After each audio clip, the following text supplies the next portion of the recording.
eyes are placed, because here's a reiteration.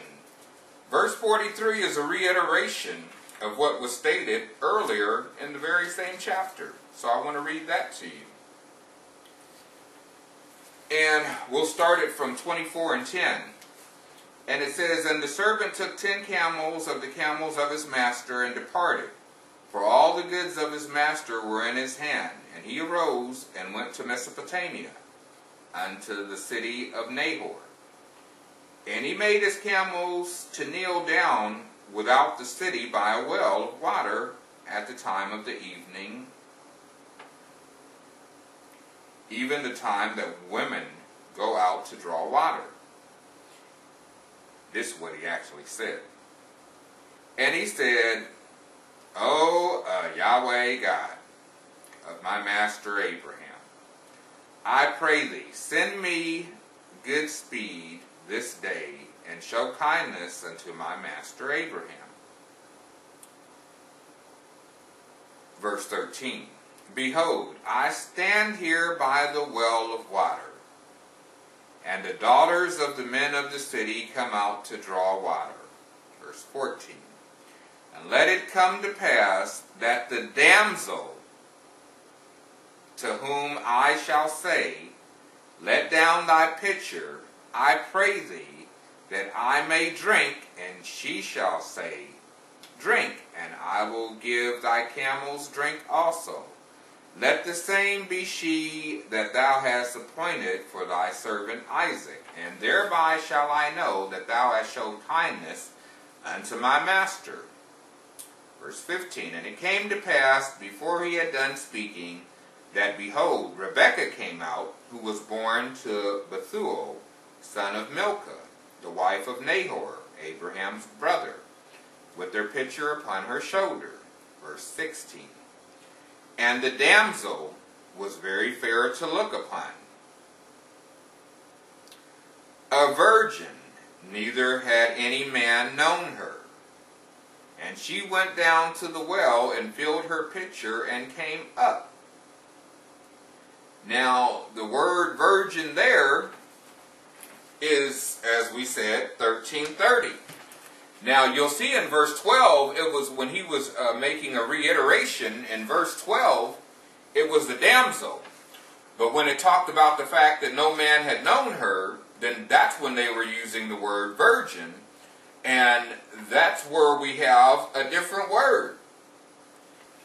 And the word we have there, we're going to go there. And that's, we said that was 24, Genesis 24 and 16, and that's 1330, as we had stipulated. And so we go to 1330, and in flipping to, in the Strong's Exhaustive Concordance, to 1330, and the word is Bethulah.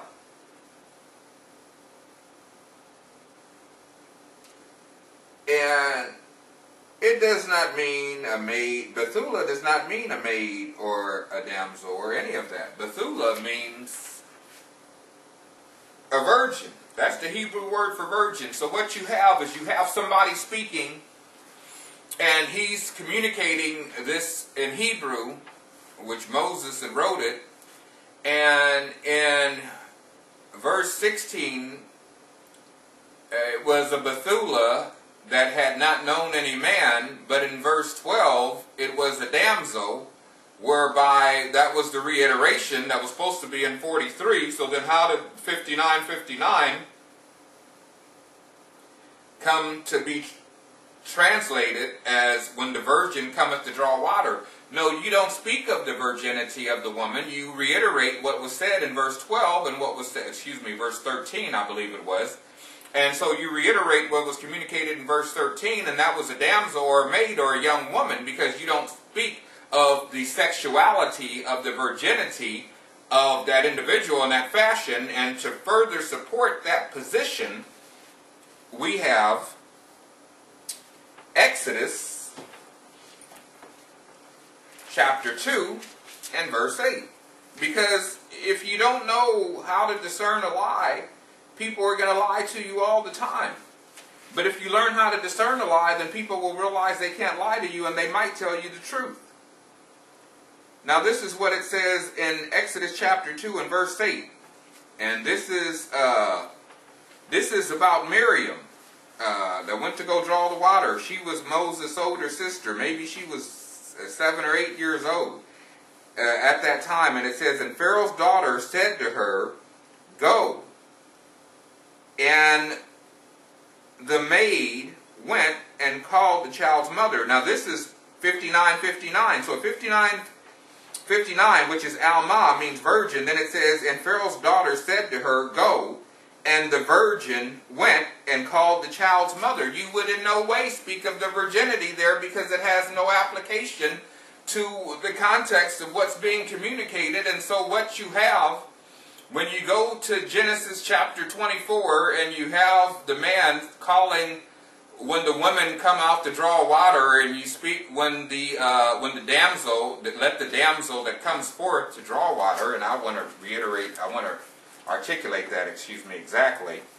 And that's verse 13 of Genesis 24, because this is why we get so fed up, because Christianity is such a false religion. It's just disgusting that it's a religion that even exists, because nobody challenges any of the lies that they communicate, and so these lies have just gone on standing as though they had anything to do with the truth. And again, actually it was going to be verse 14. And let it come to pass that the damsel, to whom I shall say, let down thy pitcher, I pray thee that I may drink, and she shall say, drink, and I will give thy camels drink also. Let the same be she that thou hast appointed for thy servant Isaac, and thereby shall I know that thou hast showed kindness unto my master. So then when you go to verse 43, or 43, verse 43 is simply the reiteration of verse 14. And so in verse 43 it says, behold, I stand by the well of water, and it shall come to pass that when the damsel, no, it went from being a damsel to a virgin, because what they wanted to do is to try to communicate that Israelites don't know the difference between what a damsel or a young woman, which is a young woman, or a maid, which is a young woman, versus a virgin is. And so the whole thing that they're trying to communicate is they're trying to bring some confusion as to what word is used for virgin. But anybody that knows Hebrew will tell you that Alma does not mean virgin, never has it meant virgin, and never will it mean virgin. And so if Alma was the word that was used in Isaiah chapter 7, they weren't talking about a virgin birth of Christ. They were talking about the birth of a child that was going to be born in the dispensation of Remaliah's son, Pekah, along with Rezin, coming against Judah and coming against Ahaz, the king of Judah, where they are going to set Tabiel as king in replacement of Ahaz. And Ahaz had that fear, so God was assuring him through the birth of the young child that it wasn't going to come to pass, because Emmanuel meant to say, no, Yahweh God is with us. Yahweh God was with Judah against Pekah and Rezin, even unto the bringing forth of the king of Assyria, which it says in the text of the scripture that he was going to bring the king of Assyria against them. And so it just becomes fascinating that nobody takes the time to study, and this is what our eternal soul is based on. And so then if no one takes the time to study, it becomes easy to be deceived. And so we want to go back to Isaiah 7 just to show you how ridiculous that is. To make that have something to do with a messianic prophecy. It's not a messianic prophecy. And so we're going to reiterate from verse 12. But Ahaz said, I will not ask, neither will I tempt Yahweh. And he said, hear ye now, O house of David. It is a small thing for you to worry men, but will ye worry my God also? Therefore Yahweh himself shall give you a sign. Behold, a young woman shall conceive and bear a son, and shall call his name Emmanuel. And this is what it says about that child that would be born. Butter and honey shall he eat, that he may know to refuse the evil and choose the good. For before the child shall know to refuse the evil and choose the good, the land that thou abhorrest shall be forsaken of both her kings. And so what you're talking about is you're talking about what was going to happen, which would have been approximately maybe 550 or so, between 550 and 600 BC. This prophecy is talking about that dispensation. And it's talking about butter and honey with Emmanuel, the child that was named Emmanuel, as a reflection to say, because when a child is named something, oftentimes what that is an allusion to is God's reference to his position towards the land. Just like when Hosea had married the harlot, I believe Gomer, and she bore the children, the names of those children were names that were applicable to God's disposition towards his people. Just as his disposition towards Judah here was that he was with them. God is with you, God with us.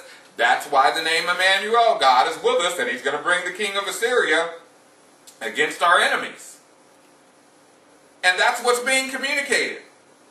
But now all of a sudden, this becomes a messianic prophecy of a virgin birth, when there was never any word used for virgin, because the word Alma doesn't mean virgin. But not only that, the dispensation that they were talking about was 550 to 600 BC, talking about a God stopping Rezin and Pekah, the son of Remaliah, from coming against Ahaz, and he was going to stop them through bringing upon them the king of Assyria. And the king of Assyria, certainly we know, because history tells us that that's exactly what happened. The king of Assyria destroyed the northern tribes and carried them all away captive, and then inserted people that are not even Israelites, which we'll get into is the basis on which the proclamation of Israelite ethnicity, that the people over there now, in their origin, that's their origin. They're not Israel, and they never could be Israel. Those are simply insurgents that were placed there by Asnapper, who was the king of Assyria at that time. And so that's a whole nother message, but what we want to simply communicate is we have historical facts of God doing exactly what Isaiah said was going to be done when he brought the king of Assyria up against Samaria and up against Syria to stop them from coming up against the kingdom of Judah, as that was in tribute to David at that particular time. Because we know shortly thereafter the king of Babylon would in fact carry many of them away, and then the remainder would actually go into Africa. And so it just becomes fascinating to us that nobody studies the Bible, nobody really seeks God, and everybody just acts like they know something. And Jesus of Nazareth was born of a virgin according to the fulfillment of messianic prophecy, when there's no messianic prophecy in this Bible. There's no messianic prophecy in this original testament of Messiah being born of a virgin. That's simply something that's been falsely construed. And it's been falsely construed to propagate Jesus to be someone he's not. And so they take the word Alma and then try to bring confusion to the word to make it mean 2 or 3 different things, when Alma meant one thing only, and that was a young woman. And Bethula means one thing and one thing only, which is a virgin. And so we say study. Examine me. Examine the scriptures that I articulate. See what I communicate and see if there's any question as to what I'm articulating to you, because the truth of the matter is, as I said, all you have to do is look up 1330 and look up 5959 and get you a Strong's Exhaustive Concordance, and you'll see that there's nothing, they do nothing but they lie. That's all they do. Now, I just want to look at any of the other notes that I have here. I just says, if a false religion sounds good until it's put through the thorough examination